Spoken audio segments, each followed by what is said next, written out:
Shalom, Jemaat Gea Pegangsaan yang dikasihi Tuhan Yesus. Senang sekali kita bisa mendapat kesempatan untuk merenungkan kebenaran firman Tuhan. Sebelum kita membaca dan merenungkan kebenaran firman Tuhan, kita berdoa. Bapa di surga, terima kasih untuk kesempatan ini. Tolong kami ketika kami membaca dan merenungkan kebenaran firman Tuhan. Roh Kudus menolong kami untuk memahaminya dan memampukan kami untuk menerapkannya dalam hidup keseharian kami. Dalam nama Kristus Yesus kami berdoa. Amin. Ya, shalom sekali lagi. Saya akan berbicara mengenai pemeliharaan Tuhan ajaib. Bagian firman Tuhan saya ambil dari 1 Raja-Raja 17 ayat 10 sampai 16. Elia dan janda di Sarfat.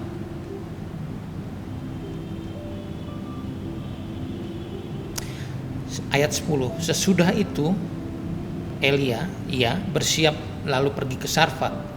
Setelah ia sampai ke pintu gerbang kota itu, tampaklah di sana seorang janda sedang mengumpulkan kayu api. Ia berseru kepada perempuan itu, katanya, "Cobalah ambil bagiku sedikit air dalam kendi supaya aku minum." Ketika perempuan itu pergi mengambilnya, ia berseru lagi, "Cobalah ambil juga bagiku sepotong roti." Perempuan itu menjawab, "Demi Tuhan, Allahmu yang hidup, sesungguhnya tidak ada roti padaku sedikit pun kecuali segenggam tepung dalam tempayan dan sedikit minyak dalam buli-buli. Dan sekarang aku sedang mengumpulkan 2-3 potong kayu api. Kemudian aku mau pulang dan mengolahnya bagiku dan bagi anakku. Dan setelah kami memakannya, maka kami akan mati." Tetapi Elia berkata kepadanya, "Janganlah takut, pulanglah. Buatlah seperti yang kau katakan, tetapi buatlah lebih dahulu bagiku sepotong roti bundar kecil daripadanya dan bawalah kepadaku. Kemudian barulah kau buat bagimu dan anakmu. Sebab beginilah firman Tuhan Allah Israel, tepung dalam tempayan itu tidak akan habis dan minyak dalam buli-buli itu pun tidak akan berkurang sampai pada waktu Tuhan memberi hujan ke atas bumi. Tepung dalam tempayan itu tidak habis dan minyak dalam buli-buli itu tidak berkurang, seperti firman Tuhan yang diucapkannya dengan perantaraan Elia." Bagian firman Tuhan ini selalu menarik ketika saya membaca ulang. Ada banyak aspek yang bisa dijadikan bahan perenungan bagi hidup kita. Bagian firman Tuhan ini melintas begitu saja dalam pikiran saya ketika seorang teman menulis di WA, "Tuhan memberkati kakak seminggu ini," katanya. Saya menjawab WA-nya, "Tuhan memberkatimu juga dari sehari ke sehari, day by day." Saya menghubungkan perikop ini dengan doa yang diajarkan Tuhan Yesus tentu saja untuk kita imani dan kita amini. "Berikanlah kami pada hari ini makanan kami yang secukupnya." Tertulis dalam Matius 6 ayat 11. Janda di Sarfat ini mempertaruhkan hidupnya dengan mempercayai perkataan Tuhan yang disampaikan Nabi Tuhan Elia. Waktu Elia meminta roti kepadanya, tadi kita baca, dia katakan, "Tidak ada, yang saya punya hanya segenggam tepung dalam tempayan dan sedikit minyak dalam buli-buli." Lalu sesudah itu, setelah dia membuat roti, dia makan dan kemudian mungkin besok tidak ada lagi makanan, dia akan mati. Janda Sarfat ini bersedia mempercayai perkataan Tuhan dengan memberikan makanan terakhir yang mungkin akan menunda kematian dia dan anaknya sehari lagi. Karena saat itu terjadi bencana kekeringan dan kelaparan yang hebat.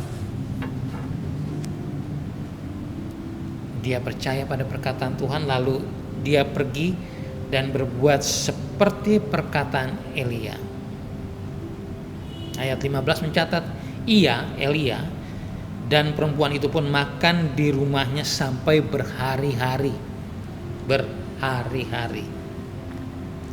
Bagian firman Tuhan ini mengingatkan saya pada perkataan Yesus Manusia hidup bukan dari roti saja, tetapi dari setiap firman yang keluar dari mulut Allah. Matius 4 ayat 4. Bagi saya, kisah janda Syarfat ini memberi pemaknaan harafiah terhadap perkataan Yesus bahwa manusia hidup bukan dari roti saja, tetapi dari setiap firman yang keluar dari mulut Allah.